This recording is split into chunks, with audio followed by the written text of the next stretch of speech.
Hey, what's going on, everybody? Welcome to another episode of the Peak Minute. I'm Jordan with Everest Laboratories, and today I want to talk a little bit about the SBIRT method of treatment, or basically identifying people that are struggling with drug use.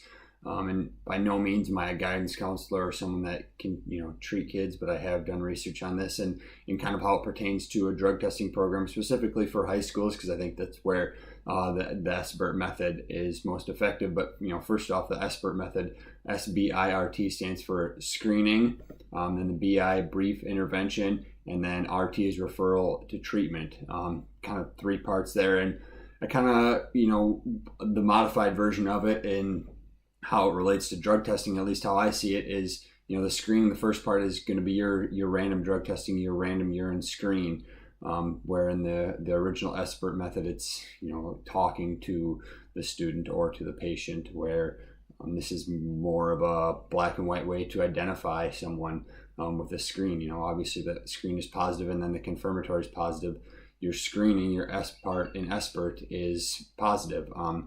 Then your brief intervention, essentially in a drug testing program, your intervention is going to be that consequence, that suspension of playing in games, or that parking pass, or whatever that might be. There's your intervention. It's brief, especially for first-time offenders. Some schools don't even use consequences, so there's your brief intervention. And then referral to treatment.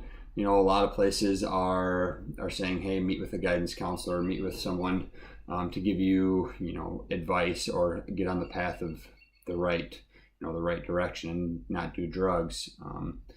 Sometimes some schools do like five meetings with a guidance counselor, or they go beyond that and say, here are some rehab centers in the community, and that can be your referral to treatment.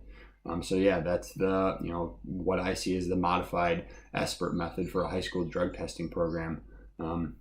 Again, by no means am I a guidance counselor or someone that does treat students, but that's how I think it can work in today's society. Let me know if you think having our thoughts on this SBIRT method. Thanks, guys.